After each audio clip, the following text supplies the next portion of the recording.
Yo, what's up Trailblazers? MOC 9 in patch 1.3 is hard. In fact, I think it's harder than MOC 10. And that's because there's a lot of difficult mechanics to play around.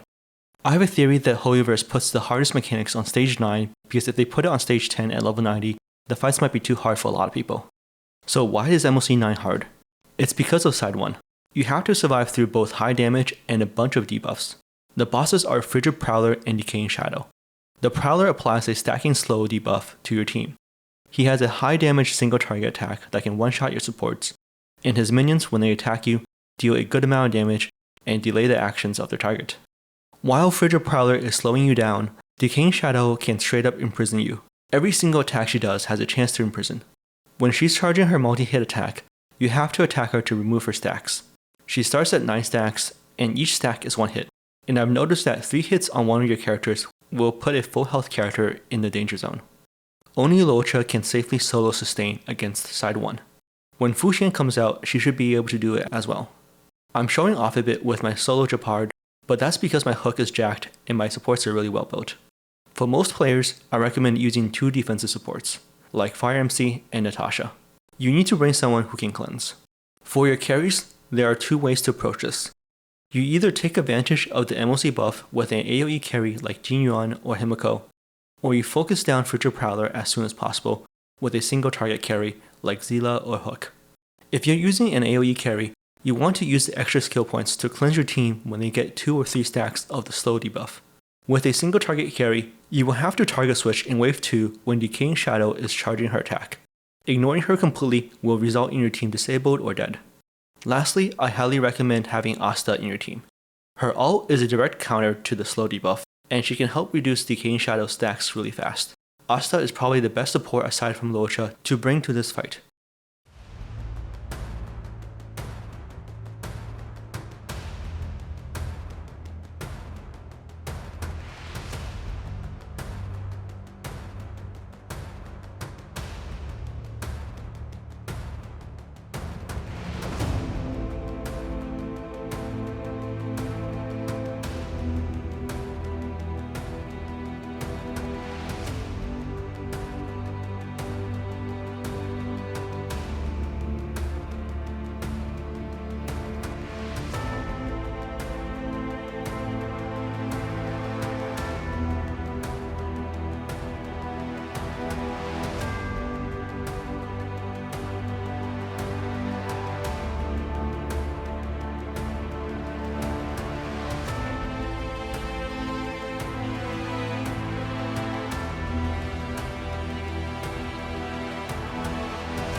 On side 2, we're up against our old friends, Kafka and Sanctus Medicus Shapeshifter.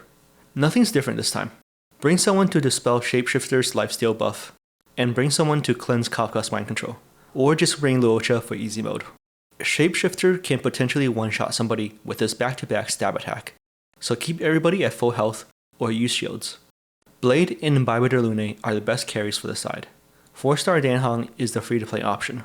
On wave 2, I like to focus down Kafka first because her mind control ability is really annoying to deal with.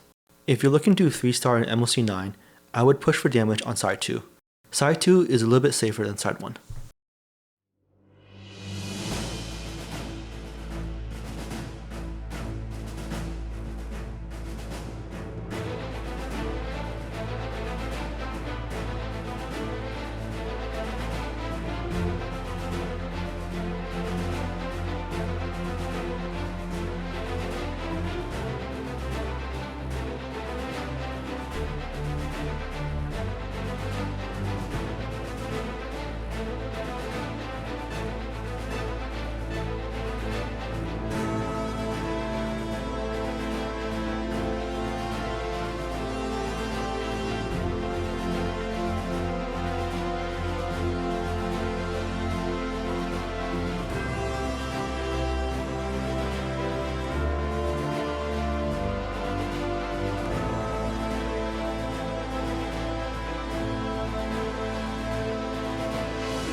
And that's my 3-star clear of MOC 9. There were definitely some sketchy spots in side 1, but luckily I managed to survive. I hope you enjoyed it, and I hope it was helpful for you. You can check out my relics at the end of this video. Thanks for watching, and see you next time.